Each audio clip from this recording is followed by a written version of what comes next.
Hello everyone, this is KD and I hope that you all are doing well. And आज के इस lecture में हम discuss करेंगे कंपाइलर डिज़ाइन।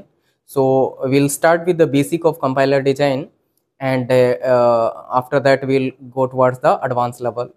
ओके, तो स्पेशली ये वाला जो कोर्स है ये डिज़ाइन किया गया है HPSC PGT कंप्यूटर साइंस के पॉइंट ऑफ व्यू से। उसके अलावा HPSC assistant professor and polytechnic lecturers के पॉइंट ऑफ व्यू से इसको डिज़ाइन किया गया है। Also it is helpful in case of UGC net and gate exam.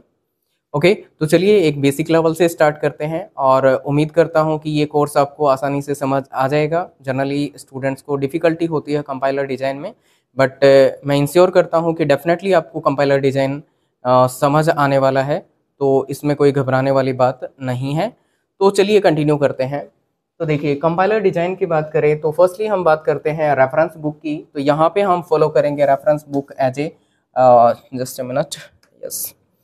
So reference book हम फॉलो कर सकते हैं यहाँ पे डी उलमान, राइट।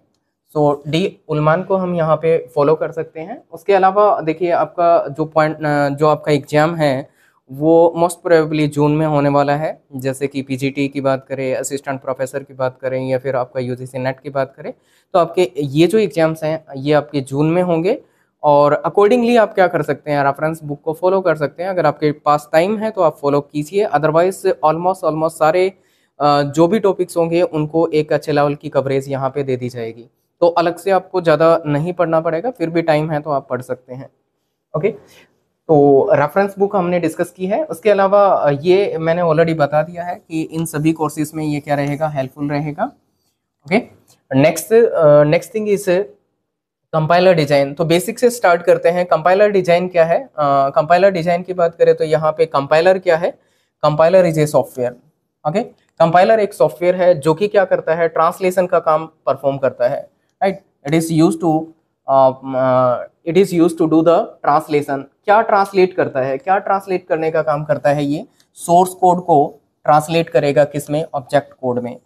तो कंपाइलर हमारा क्या करता है, सोर्स कोड को ऑब्जेक्ट कोड में ट्रांसलेट करने का काम करता है, या फिर मशीन कोड में ट्रांसलेट करने का काम करता है। अब सोर्स कोड किस लैंग्वेज में होता है? तो सोर्स कोड हमारा किस में होता है? हाई लेवल लैंग्वेज में होता है। और ऑब्जेक्ट कोड की बात करें तो ये हमारा मशीन लेवल लैंग्वेज में होता है, ठीक है। तो कंपाइलर नॉर्मली अगर बात करें तो हमारा क्या करेगा, हाई लेवल लैंग्वेज को एज ए इनपुट लेगा, उसको कंपाइल करने का काम करेगा, और फिर ये प्रोवाइड करेगा इसको, ये इसको ट्रांसलेट करेगा किसमें? मशीन कोड में, या फिर कह सकते हैं कि ऑब्जेक्ट कोड में इसको ट्रांसलेट करने का काम करेगा, ठीक है। So this is the basic idea behind the compiler design. I think यहाँ तक सबको क्लियर है।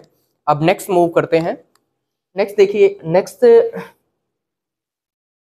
थिंग इज जनरली हमारा जो सोर्स कोड है वो किस में होता है? सोर्स कोड हमारा ये रहेगा हमारा इसमें हाई लेवल लैंग्वेज में, ठीक है। तो सोर्स कोड हमारा हाई लेवल लैंग्वेज में रहेगा, और high level language further it is given to the pre processor. तो इसको रेफर किया जाएगा किसको? प्री प्रोसेसर को, ठीक है। तो हाई लेवल लैंग्वेज को दिया जाएगा प्री प्रोसेसर को। प्री प्रोसेसर कुछ टास्क परफॉर्म करेगा, like pre compilation steps. It will follow the pre compilation steps. अब प्री कंपाइलेशन स्टेप्स की बात करें तो हम कुछ चीज़ों को यहाँ से रिमूव करेंगे। क्या रिमूव करेंगे? जैसे कि pre processor directives. Pre processor directives को हम क्या करेंगे, यहाँ पे रिमूव करने का काम करेंगे। जस्ट ए मिनट, ओके, ठीक है। तो प्री प्रोसेसर डायरेक्टिव्स को रिमूव करने का काम करेंगे। प्री प्रोसेसर डायरेक्टिव्स की बात करें तो like file inclusion. File inclusion की बात करें तो like hash include, like that. Preprocessor हमारे रहेंगे जिसमें हैश इंक्लूड रहेगा, हैश डिफाइन रहेगा, which is the macro substitution, ठीक है। तो हम क्या करेंगे, फाइल इंक्लूजन को रिमूव करेंगे, मैक्रो सब्सटीट्यूशन को रिमूव करेंगे, कंडीशनल कंपाइलेशंस को क्या करेंगे, रिमूव करने का काम करेंगे, like hash ifdef, like that. Okay, so यहाँ पे हमने क्या कर दिया, हमने रिमूव कर दिया है किनको? प्री प्रोसेसर डायरेक्टिव्स को। Now this code is the pure high level language. This code is in pure high level language. तो ये कोड अब हमारा किस में है? प्योर हाई लेवल लैंग्वेज में है। अब इसको दिया जाएगा किसको? कंपाइलर को, ठीक है। तो ये वाला जो प्योर हाई लेवल लैंग्वेज है ये कंपाइलर को दिया जाएगा। अब कंपाइलर क्या करेगा? कंपाइलर इसको ट्रांसलेट करने का काम करेगा, ठीक है। कंपाइलर यहाँ पे ट्रांसलेट करने का काम करेगा, और ट्रांसलेट करके इसको असेंबली लैंग्वेज में इसको ट्रांसलेट करेगा। ठीक है, तो कंपाइलर क्या करेगा, इसको असेंबली लैंग्वेज में ट्रांसलेट करने का काम करेगा। अब इसको असेंबली लैंग्वेज में ट्रांसलेट कर दिया गया है, और असेंबली लैंग्वेज को कौन अंडरस्टैंड करता है, असेंबलर, राइट। तो इसको दे दिया जाएगा, किसको, असेंबलर को यहाँ पे दे दिया जाएगा। असेंबलर क्या करता है, असेंबली लैंग्वेज को अंडरस्टैंड करने का काम करता है। तो असेंबलर हमारा असेंबली लैंग्वेज को अंडरस्टैंड करेगा और इसको फर्दर क्या करेगा, मशीन कोड में कन्वर्ट करने का काम करेगा। ठीक है, तो ये जो हमारा असेंबलर है, असेंबलर हमारा प्लेटफॉर्म इंडिपेंडेंट होता है। असेंबलर क्या होता है, ये हमारा प्लेटफॉर्म इंडिपेंडेंट होता है। प्लेटफॉर्म इंडिपेंडेंट होने का क्या मतलब है, प्लेटफॉर्म इंडिपेंडेंट होने का मतलब ये है कि मान लीजिए कि एक मशीन है, एक कंप्यूटर हमारा है जिसमें हमारा प्रोसेसर है वो AMD का यूज कर रखा है। एक कंप्यूटर या फिर मशीन कह सकते हैं जो कि जिसमें हमारा प्रोसेसर क्या है, that is related to the Intel company, वो इंटेल कंपनी का है। एक में हमारा मोटरोला का है। तो हो सकता है कि इंटेल में जो कोड डिफाइन किए गए हैं, असेंबली कोड डिफाइन किए गए हैं, वो कुछ डिफरेंट तरह के होंगे, डिफरेंट हमने उनके निमोनिक्स यूज किए होंगे। और जो हमारा जो AMD का है उसमें डिफरेंट होंगे, और हो सकता है कि इंटेल वाले में अलग होंगे, मोटरोला में अलग होंगे। तो कह सकते हैं कि ये जो कोड होते हैं, असेंबली कोड्स जो होते हैं, ये मशीन इंडिपेंडेंट होते हैं, प्लेटफॉर्म इंडिपेंडेंट होते हैं। ओके, आई होप दैट यहाँ तक क्लियर होगा, राइट। तो चलिए ये क्लियर है। अब नेक्स्ट मूव करते हैं। नेक्स्ट थिंग इज, तो हमें पता है कि असेंबली कोड्स हैं वो हमने असेंबली लैंग्वेज किसको दे दी गई है, असेंबलर को दे दी गई है। उसके बाद इसने क्या किया, इसको मशीन कोड या फिर रीलोकेटेबल कोड्स में इसको कन्वर्ट किया। इन बिटवीन क्या करेंगे, लोडर और लिंकर का रोल आएगा। लोडर क्या करेगा, प्रोग्राम को लोड करने का काम करेगा मेन मेमोरी में, और लिंकर क्या करेगा, लिंकर हमारा रिलेटेड फंक्शंस और मॉड्यूल्स को लिंकिंग करने का काम करेगा।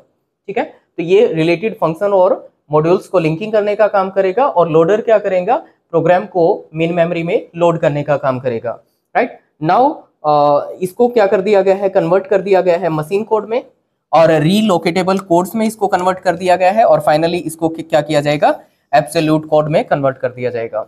ओके, तो फाइनली ये कर दिया जाएगा एब्सोल्यूट कोड में कन्वर्ट। अब समझते हैं कि ये जो मशीन कोड है ये क्या है। तो मशीन कोड की बात करें तो ये हमारा रीलोकेटेबल कोड हो सकता है, और दूसरा हमारा ये एब्सोल्यूट कोड हो सकता है। अब ये रीलोकेटेबल कोड का मतलब जैसे इसके नाम से पता चल रहा है, रीलोकेट करेगा, मींस यहाँ पे हम रैंडम एक्सेस मेमोरी की मेनली बात करेंगे, रैंडम एक्सेस मेमोरी की बात कर रहे हैं। और इसमें ये प्रोग्राम क्या कर सकता है, एक लोकेशन से दूसरे लोकेशन पे मूव कर सकता है। Okay, and another thing is, second thing is the absolute code. Absolute code की बात करें तो एब्सोल्यूट कोड हमारा क्या नहीं करेगा, एक लोकेशन से दूसरे लोकेशन पे मूव नहीं करेगा, ये हमारा एग्जैक्ट लोकेशन पे प्लेस किया जाएगा, राइट। तो ये हो जाएगा हमारा एग्जैक्ट लोकेशन पे प्लेस। तो ये बन जाएगा हमारा क्या, absolute code. Okay, so I think यहाँ तक सबको क्लियर है। अब क्या किया जाएगा, जो भी फेजेस थे, देखिए अभी तो फेजेस हमने डिस्कस नहीं किए हैं।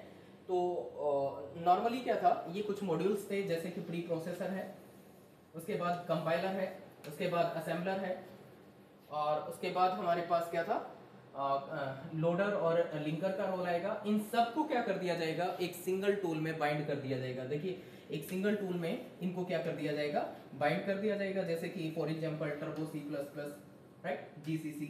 तो लाइक दैट ये हमारे एडिटर्स हैं जिनका हम क्या करेंगे, as a single tool use करेंगे। और ये जितने भी फेजेस तो नहीं कहेंगे यहाँ पे, जितने भी मॉड्यूल्स हैं इनको क्या कर दिया गया है, कंबाइन कर दिया गया है। ओके, तो ये है basic idea about the compiler design. ये बिल्कुल बेसिक चीजें हैं इससे रिलेटेड। अब नेक्स्ट हम डिस्कस करने वाले हैं कंपाइलर डिजाइन के फेजेस के बारे में। तो कंपाइलर डिजाइन के फेजेस की बात करें तो देखिए, कंपाइलर डिजाइन के फेजेस करें तो these are the major phases of the compiler design.